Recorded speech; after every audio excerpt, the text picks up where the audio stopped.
was gambling in Havana. I took a little risk. Send lawyers, guns, and money. Dad, get me out of this. How?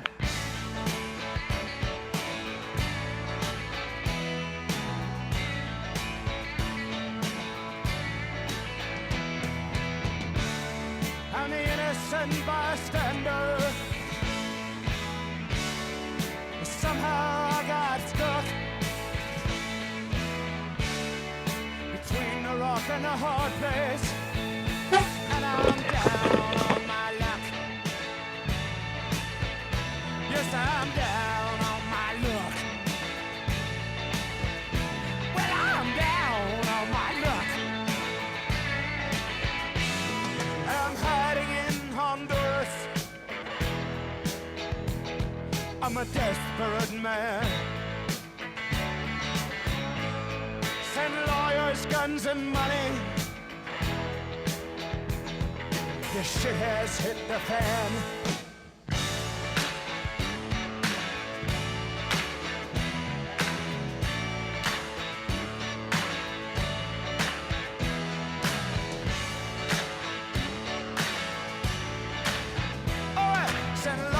Guns and money. Huh.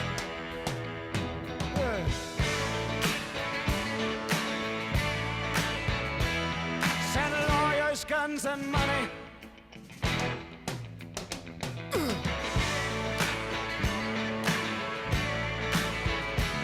Send lawyers, guns and money.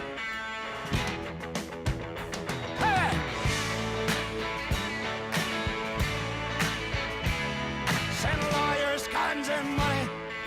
Oh! Yeah. Yeah.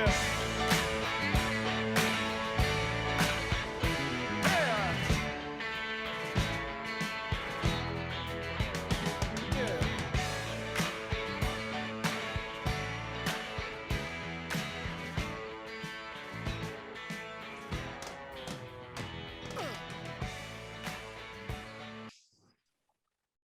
This is the second episode. This one is Famous Canadian Actors Episode 2, The Envoy.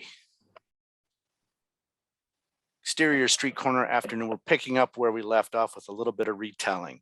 Art and Nick are spying on Larry and Vipple, investigating the alley scene, looking for any sign of an incident.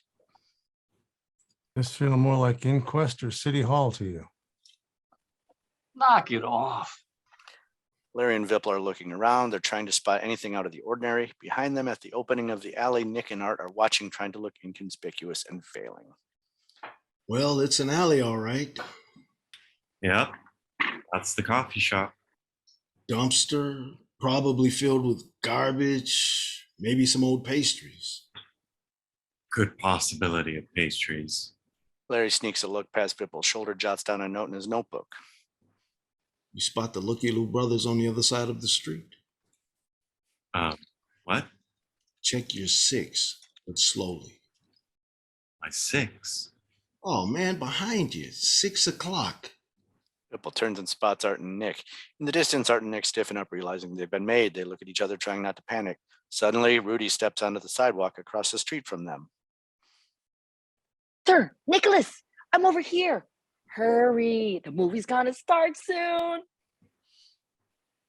Art and Nick look at each other. They cross the street and walk up to Rudy. They all talk to each other, struggle not to look down the alley at Larry and Vipple. And what do you think all that's about? I think they're going to a movie. She did say something about a movie. Keen observation. In the distance, Rudy reaches out her hand, shows them something.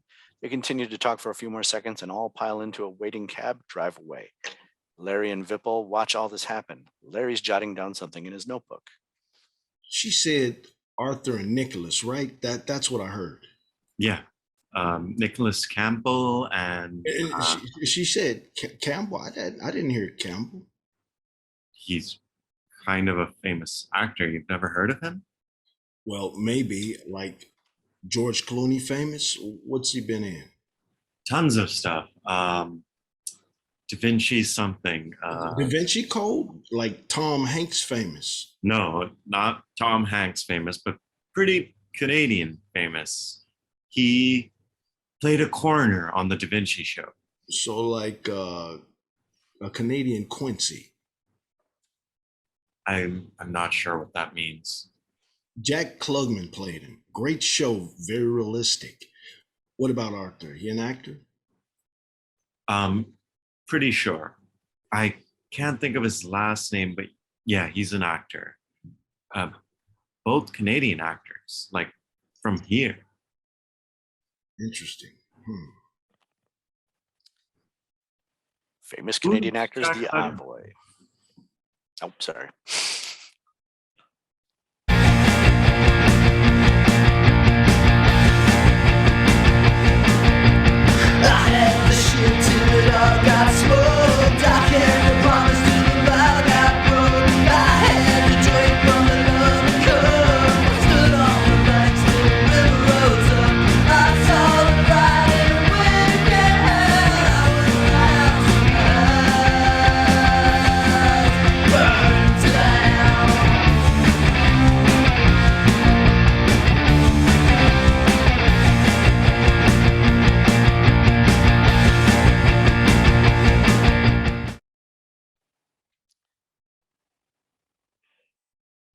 Exterior, modest house. We see the front of a modest house. We can hear a song blaring from inside. The taxi cab pulls up in front, and Rudy, Nick, and Art get out and walk up to the house. Rudy opens the door. Music is still blasting. Rudy's foyer. Rudy turns to face Art and Nick in the front room. Art and Nick look around. There's large tome-style books everywhere, tarot cards, posters of meditating silhouettes with chakras, crystal charts, various mystical ephemera everywhere. Music is still blasting. Rudy tilts her head and smirks. Alexa, shut your butt. Music stops abruptly. Little Alexa life hack.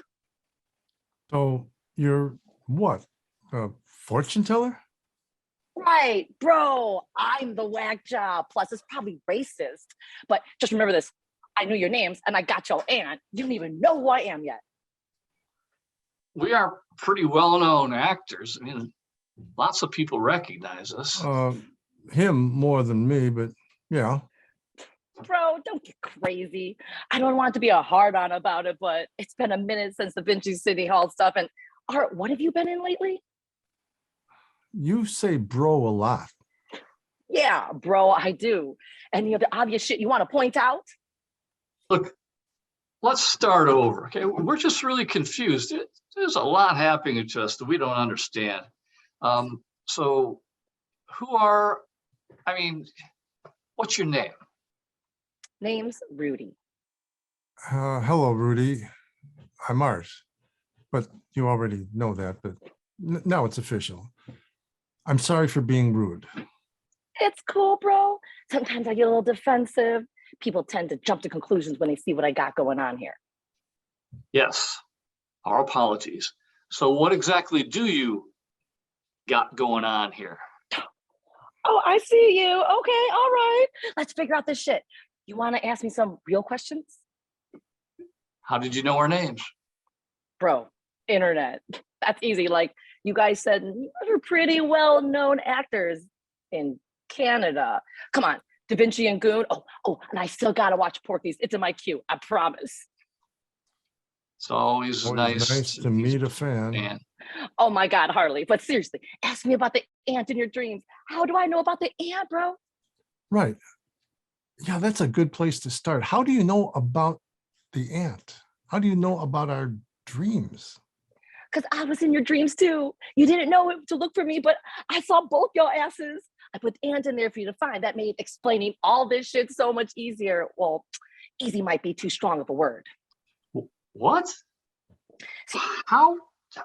I left the ant in there for you to find and interpret. Then in the street, I was like, did you ever see one of these? And then you guys got in the car with me.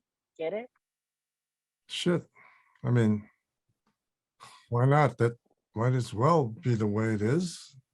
I like that, Art. That's kind of exactly the way it is. I don't want to freak you out too much, but I'm going to use my doctor voice while I break into this for y'all. Okay? You're a doctor? Bro, come on. That's like the only time you decided to stop being racist. Aren't all Asians doctors? Wait, what? I'm so confused. Fucking with you, bro. But yeah, I'm a doctor. P to the motherfucking Theo. Uh, Okay. So here's how it works. Dreams take a place in your subconscious. You already know that. Now, here's the kicker. The subconscious is in a collective universe. It's always has been. What? Hear me out. Active listening. Okay, so you know when you're in a dream, things sound, they feel like familiar. Okay. Okay, ears are not too much mouth. Ears are you're listening to your scene part or not waiting for your next line. Got it. So yeah, things are like familiar. You recognize the places and the people, even if you can't identify them readily at the time. yeah. Okay, sure. Okay, we all go to this place. Good guys, bad guys, heroes, villains, everyone. We coexist there. We interact. Well, don't we have the same, I mean, Well, same dreams. Yes, we do. With each other. You see, we don't usually share them because they're fucking boring. Try this. Nick, have you ever had a dream about art? Sure. Tell Art one. Okay. One time I had this dream. We were in Germany together. We were walking along the Berlin Wall. talking about paintings and statues stolen during the war. Yeah, exactly. See, bro, you never thought to tell each other about that one because why? Well, I guess it is a bit mundane, And mundane means what again?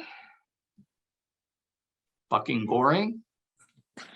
That's not really real though, right? Sure, why not?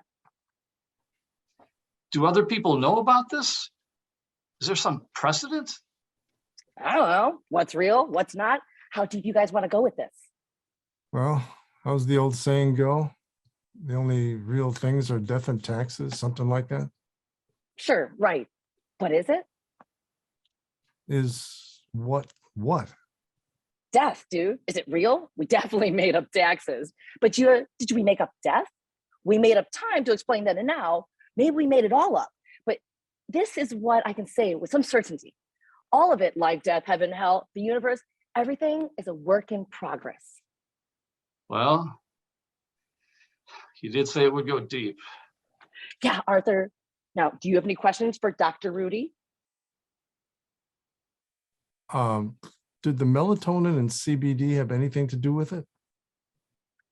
Placebo effect. I knocked you the fuck out. Sure. Oh, it knocked you the fuck out. But I don't know. Maybe it definitely got you two linked up. It definitely helped you keep the door open or your eyes or whatever you needed to open in your case. But here you are now with me in my living room. Fair enough. But what about the science of this dream universe? Yeah, is there evidence to support this? And there has to be, right? Okay, tricky one. But if you want to go deeper, here we go. Science, is it real? Science is real, but we made it up, right? Everything's already there. It's just waiting for us to find it and to use science to explain it to each other.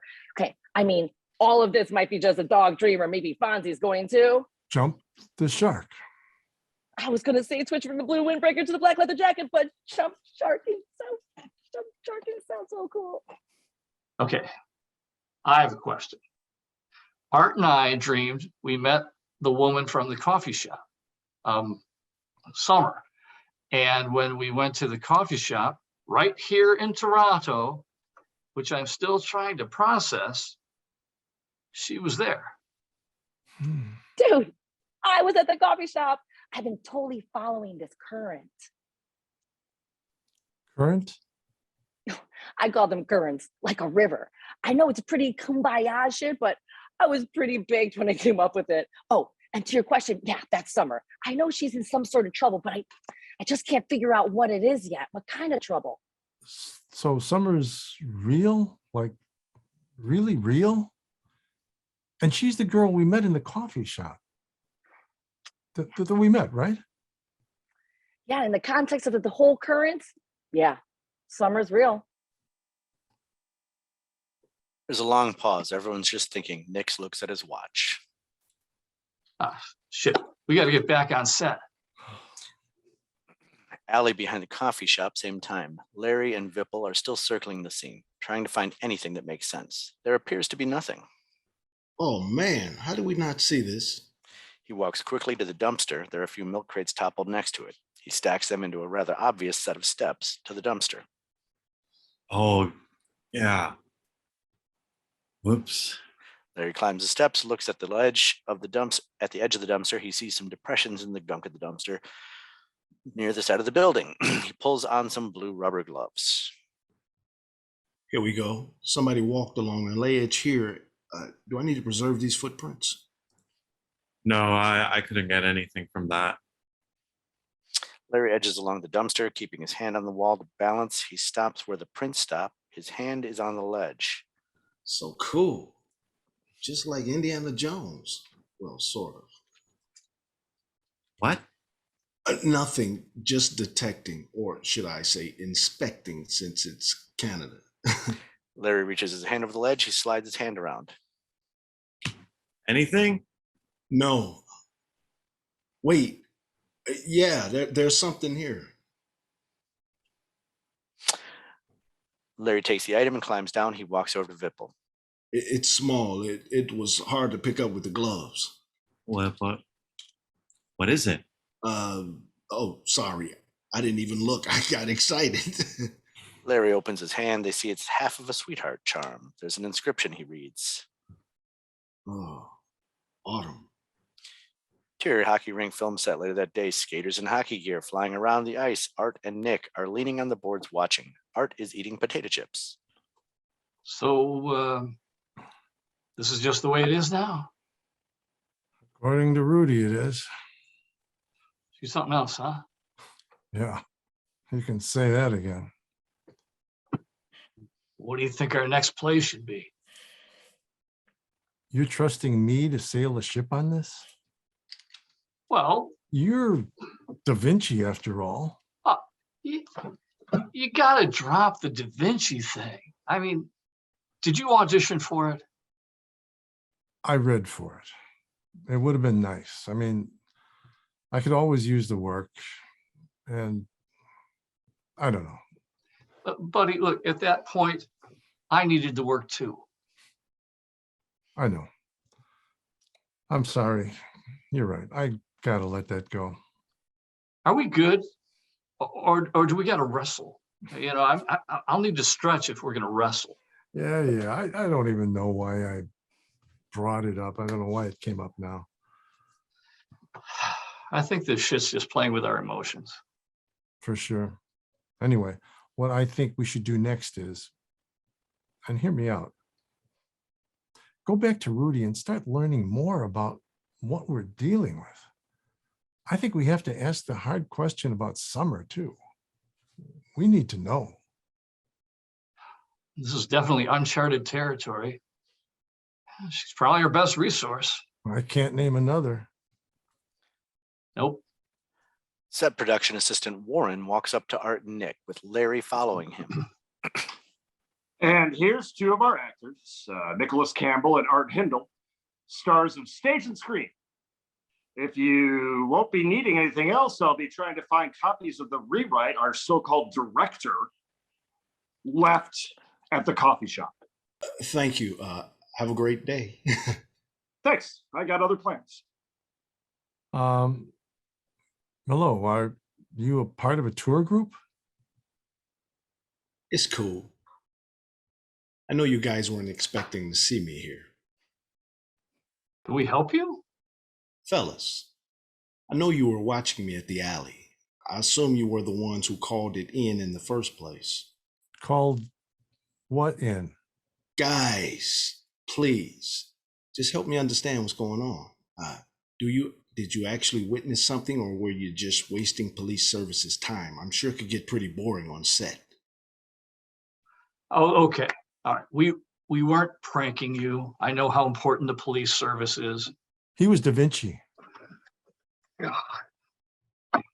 Look, We thought we saw something. We're not 100% sure on what it is that we saw. Okay, let's start from the beginning. Honestly, I'm not sure if that's where this even starts. What's your name? Oh, my bad. I'm Inspector Larry Sousa, Toronto Police Service. Inspector Souza, do you mind if I speak with Nick for just a moment? I don't. I promise we won't run. Sure, that's fine. I appreciate you not running. Art leads Nick around a corner. We're not running, are we? God, no, that would be so much worse. Okay. What then? Let's take him to meet Rudy. Christ. How did I know you were going to say that? Like you said, she's probably our best resource. And with this inspector forcing our hand, what other play is there to make? Yeah. This is going to be interesting. Nick and Art walk back to meet with Larry. Inspector, we need you to meet someone. Can we take your car? And should we check with Tommy to let him know we're leaving?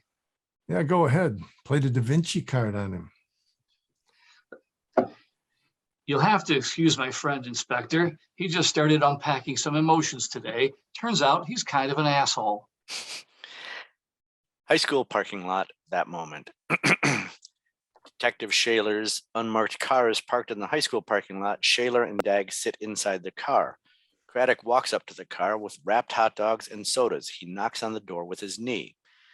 Shaler is watching a high school hockey game on a tablet balanced on the steering wheel. Dag watches from the passenger seat. He looks annoyed when Craddock bangs on the door. What? What? Just get in the car. You're muted, Jay. You open the door, my hands are full. My good God. Look, this is why you'll never not be a fucking constable, okay? You can't walk and chew gum at the same time or open a fucking car door while holding hot dogs or whatever. Jesus Christ, pass the puck, 2-7. You're going to get the shit kicked out of you if you skate with your head down. Here's your chili cheese, your fries, your Mr. Pibb. Dag, here's your, they can't make a coney, so I just got you chili and... Okay, just give it to me. Where's my mellow yellow? They had Mountain Dew. Ugh, give me. Come on, where's the back check, you fucking toddlers? So why can't you get into the high school to watch the game? He's got a restraining order on him. Yep. What for? He punched a ref. It was a garbage call, one of many. Blind assholes should have had his crest ripped off and buried in horse shit. Wow. Oh, you asked. They're going to blow this game. Up the boards, not across my fucking God, another turnover on D. So what are we going to do about Sousa? I don't know yet. I'm still thinking about it, but it is going to be epic, though. Fuck, take the shot, 1-9. You had the whole fucking top shelf wide open. Whose fucking kid are you anyway? You know, you should really seek therapy, Shay. Let me get some of your fries. Here, Larry's car later that afternoon. The car parks in front of Rudy's house. Larry is driving with Art in the passenger seat and Nick in the back. We appreciate your patience, Inspector. Nick and I are going to have to talk to our friend alone first. Then we can introduce you. Yeah, this is kind of a how would you call it? A sensitive situation. Sensitive situation, huh? Oh, well, I know where to find you guys, so let's keep it quick. Absolutely. Quick as we can. Rudy's house continuous. Nick and Art walk up to Rudy's front door. The door cracks open. Rudy peeks out. What do you guys want? Hi, Rudy. Just sorry to just drop by. Yep. What do you want? Can we come in for a moment? We have a couple of questions. Who's in the car? A friend. Bullshit. Who is he? He's a police inspector. Can we come in? Rudy rolls her eyes, opens the door. Nick and Art step inside. Larry watches from the car and shakes his head. Rudy stands in front of them in the foyer. So we need to kind of fast forward from where we left off. It's the point. Come on. Okay. So when we were dreaming about Summer, Yes. We dreamed, I dreamed that I killed her. I dreamed that I killed her too. Same thing, same dream. Holy shit, you guys are killers? I knew I couldn't trust you. Rudy turns and sprints through the living room. Holy shit. Oh my God, I'm gonna call the cops, the real cops, not your murdery henchman in the car. Nick and Artie look at each other, decide quickly they have to chase Rudy. Rudy, wait. It's not like that at all. Rudy runs to the kitchen and stationed behind the cooking island. She has her cell phone in one hand and a large butcher knife in the other. Get out of here, you homicidal maniacs. Rudy, seriously, we didn't kill anyone. Neither one of us. We don't know what the hell is going on. We want you to help us understand. And the inspector showed up on the set and we don't know how to explain this to him. You swear you didn't kill Summer because my phone is ringing. I'm calling the real cops. yes, we're sure. The inspector, he's a real cop. Nick, you sure you're not the killer? Yes, I'm sure I'm not the killer. Good. It's important that you dummies realize that. What? Can you please hang up before the police pick up, please? It's a TV remote, you ding dong. How'd you know we didn't kill Summer? Simple. I dreamed that I killed her too. That's when you know some bad shit's about to jump off. Now, go get your cop friend. Let's sort all this shit out. For real this time. Rudy's house. Moments later, Rudy's holding court in the living room. Art and Nick sit on a couch. Larry looks on in complete disbelief. Larry, look, no one's gonna believe any of this at first. Not anybody. We didn't. We thought we killed somebody. I was convinced, even though I knew I didn't. It's just that it's Impossible. yes, impossible. That's the word. But that's if you just play by the rules of what's possible, of what's real and what's not. Yeah, she was telling us this a couple of hours ago. It's been one hell of a day. So, like I said, how deep you willing to go? Because it goes deep, like Illuminati wearing tin hats and Area 51 deep. Let's start with the big question. Did somebody actually get murdered? This Summer Guthrie, is she okay? Yes, she was in the cafe today, or was she? I'm kidding. She was there, and right there, that is the thing. What right where is what thing? Okay. What happens if I go up to Summer in the cafe and tell her I dreamed that I killed her? Even if we were best friends, she'd think I was off my nut. Right. And we can't hang out there and make sure nothing happens to her. Two older fellas or gentleman types, hanging out, watching some girl working at a coffee joint. It's just weird. People don't like weird these days. Even I can't get away with nicely stalking some nice young white woman in her place of work. We all right here, all we can do is connect and share info. Y'all, this is the best thing we can do from keeping from something bad happening to her. And how do you do that? It's actually not a bad way to look at it. Sorry, you were going to say dream internet because I can read your mind. Look, okay, buckle in. This is the way the impossible gets even way more impossible because even the dream internet is free, just like we thought the real internet would be right now. Oh, jeez.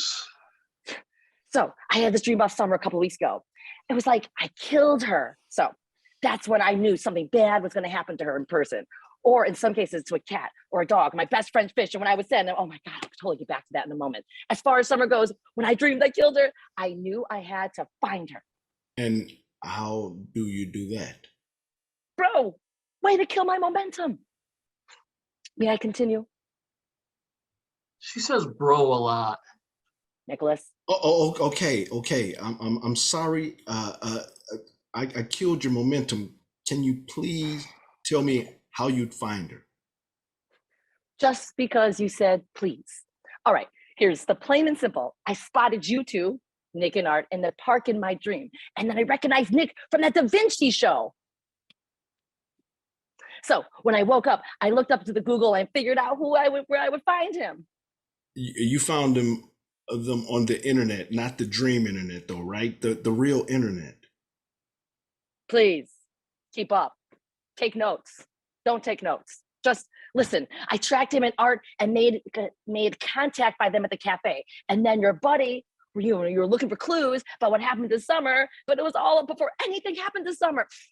I started to explain how the shared subconscious realm works, but since it seemed like I had some time, I figured I let these two boomers digest before completely blowing their minds. And how is it that you'd blow their minds, blow our minds, possibly? There it is again.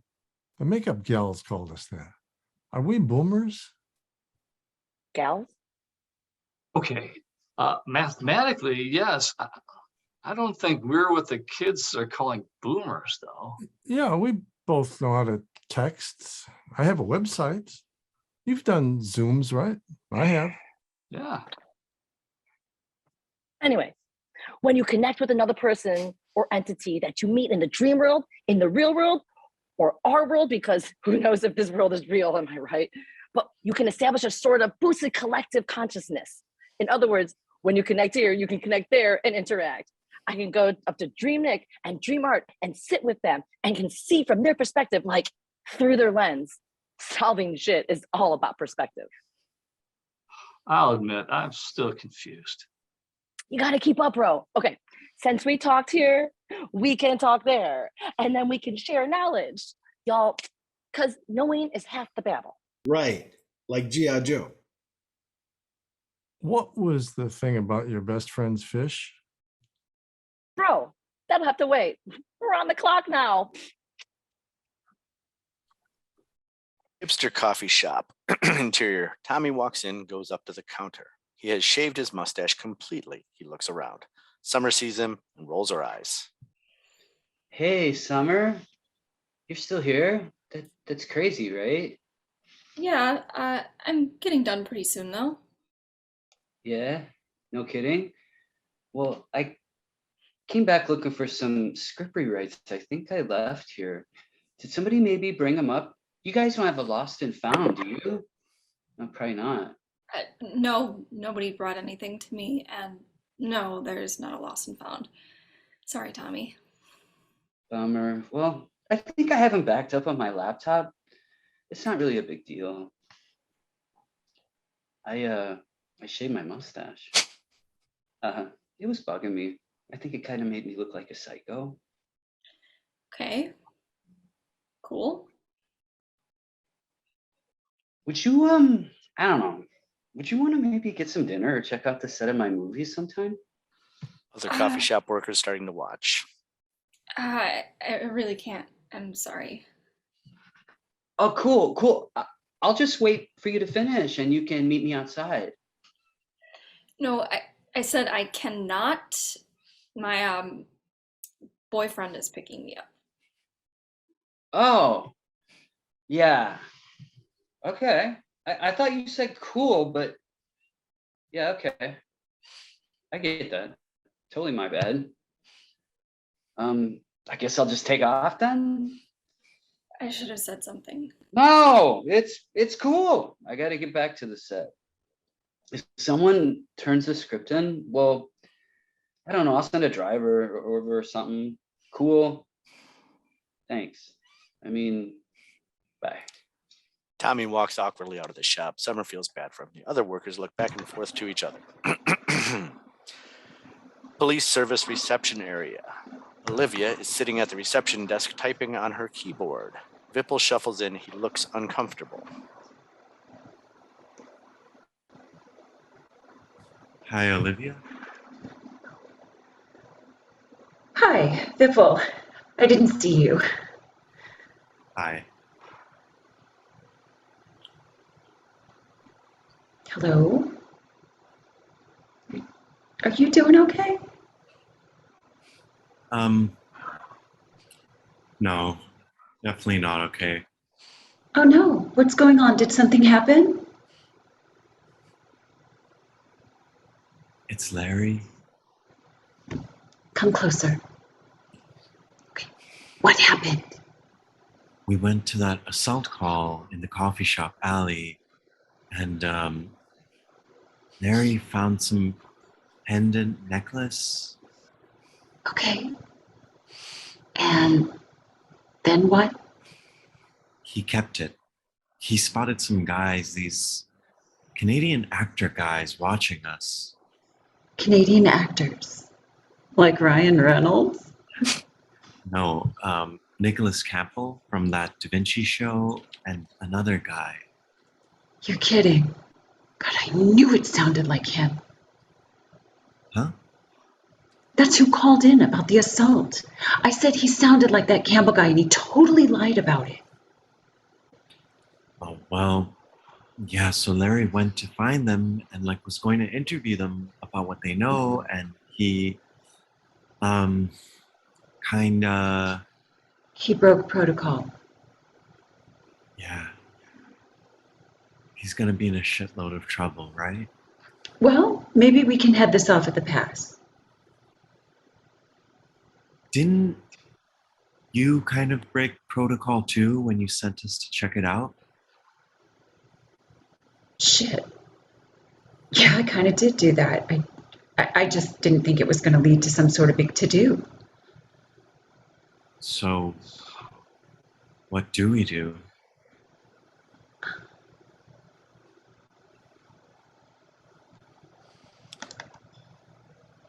Superintendent Vincennes' office. Captain Vincennes sits in his office, signing forms. There's a knock at his door.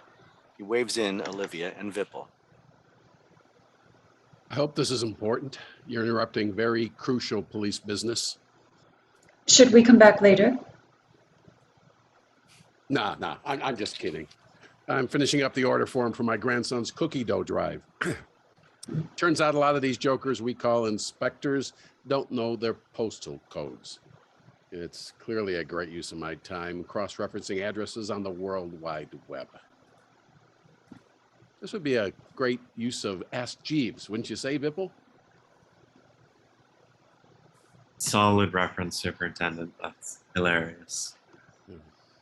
No, I can finish those for you. No, thank you, Olivia. That won't be necessary. I've actually only got 2 to go. Maybe they just won't get their fudgy macadamia pinwheels. Oh, good Lord, what has happened to this world? Superintendent, we may have a problem. More pressing than fudgy macadamia pinwheels? It seems that Larry, Inspector Sousa, may have overstepped his boundaries and broken chain of evidence protocol. Wow. Shit. The thing is, I sent him and Vipple to check out on an anonymous report of an assault. It seemed really fishy, and I thought it might be the kind of thing that could break Larry out of his slump. Okay. I can live with that. Did you guys find anything? Victim? Evidence of a struggle? No, Superintendent. Remind me to figure out something for you to call me. So, what was the evidence that Sousa, broke protocol with? A charm necklace. Wait, you were there too? No, She's right, though. Larry just found a necklace and he kept it. But no signs of a victim. The rule on a case like this is no body, no crime, at least until we know otherwise. I'd say our wayward soldier can come in out of the cold, unless you're leaving something out. no. I certainly don't think it's life or death. There's no way it's a big deal. Sabrina's apartment, or Summer's apartment. Sabrina sits alone in an easy chair in a darkened living room. She's smoking a cigarette, takes a sip from a cocktail, We hear muffled voices of a man and a woman, and then a key in the lock of the front door of the apartment.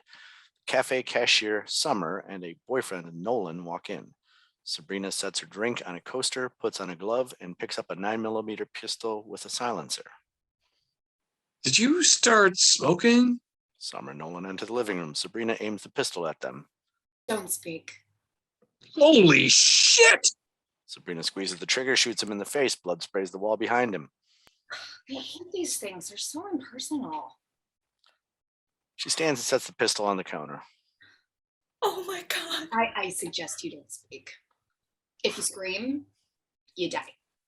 You look like you want to say something. I remember you. You work at the jewelry store. Sabrina walks toward Summer. Yeah, I sold you the charms for you and your sister. You have a great memory. Why are you doing this? I didn't say this was going to be a conversation. Sabrina steps behind Summer, produces a syringe. I'll scream. Sabrina jabs the syringe into Summer's neck, depresses the plunger. No, you won't. Why would you, sweetheart? Summer falls to the floor. Four-way split screen. Nick's, Art's, Rudy's, and Larry's bedrooms. Twilight. Nick, Art, Rudy, and Larry are sleeping, but tossing and turning restlessly. Their faces get consistently more troubled. Dream version of Summer's apartment. Summer, standing next to her fallen boyfriend, the killer, who is obscured with static, stands and sets the pistol on the counter. Nick and Art sit on a couch. Rudy sitting in an easy chair. Sousa is standing in the kitchen pouring coffee in a to-go cup. They are all observing the scene. The killer, still staticky, walks to Summer, jabs her with a syringe. Split screen four-way. Nick's, Art's, Rudy's bedrooms. Nick, Art, Rudy, and Larry all snap awake. Each grabs their phone and starts texting. Yes. Here we go again. Sup, guys? Shit got real. Hi, Rudy. What do you think this means, Rudy? I think this means shit got real. Did you guys see Larry in the dream? Yep, pouring coffee. Total cop move. Hi. Yeah, that was me. Hi, Larry. Welcome to the nightmare. Thanks. We better meet up. Looks like another touch of